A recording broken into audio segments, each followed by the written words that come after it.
So we're starting with interest.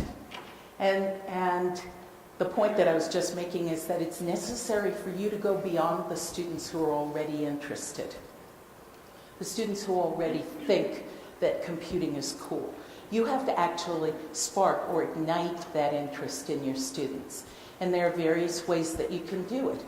Through the experiences that you offer students, through the messages and the ways of delivering those messages. I'm going to spend a lot of time on interest and messaging because this is one of the major areas where young women, you know, if you say, oh, you really ought to take this, you'd be so good at it. No, I don't like it. How do you know you don't like it? You don't even really know what it is. But they feel like this is not interesting. That's what they believe. They think they already know, most students. And so you have to find ways to overcome that. So you can have different projects that are available to students that are tied to their existing interests. Okay, these messages that you could use seem to particularly resonate with young women, based on research that's been done about teens in the U.S. Okay. Flexibility. That being a feature of a computing career is a very positive thing. In my own research, I've done this with graduate students and with undergrads, and what I find is that different people mean different things when they say flexibility. You know, oh, I want to go into a computing career because it's such a flexible major and it's such a flexible career. And one person means it offers time for you can work at home. Somebody else means something different.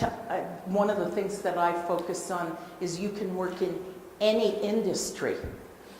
You can work in any part of the country.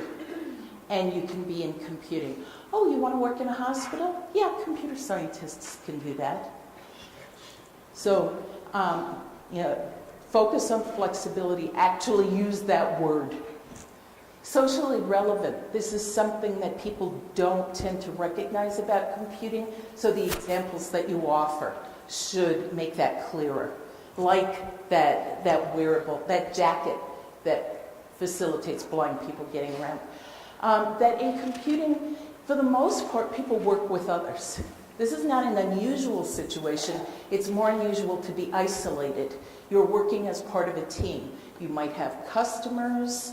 You might interface just with other computer scientists. It varies, but it's the days of working all by yourself all the time in a cubicle and not interacting with other people are, for the most part, gone.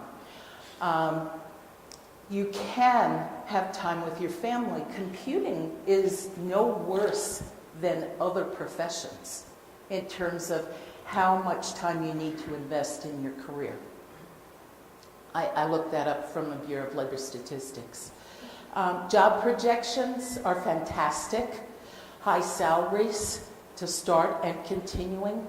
And surveys show that women in computer science are more satisfied with their careers than women who are in other fields. Okay, so does everybody know the .diva website? DOTDIVA. You can look that up. These several things now in the next couple of pages I stole from there. And that's what it's for. It's for you to make use of. Because they provide content for you, which is fantastic. Computer scientists work in every industry. You can say that, but that's nice, okay, it doesn't have a big impact. But when you can say, oh look, this woman, Kendall, works in animation and film, and she's a computer scientist. I design how animated characters move on film. And the Tangled, that movie, it's a couple of years old now. They did the hair. That was a person in computer science who did that. Do you all know what I'm talking about? Okay. All right. sometimes, when I talk to my students and I make references that, yeah, maybe their grandparents would realize what I'm talking about, but not them. So I'm interested in medicine. Oh, well, this computer scientist developed a virtual nurse for hospital patients. So these are real people. Who you have their face there and you have their stories on .diva. And I think this brings home that point very nicely. Public safety, music, gaming, poverty and social justice. Who would have thought, right? Here's a specific page from .diva. Computing the message that you want to convey is that computing offers exciting work that affects our world and the people in it.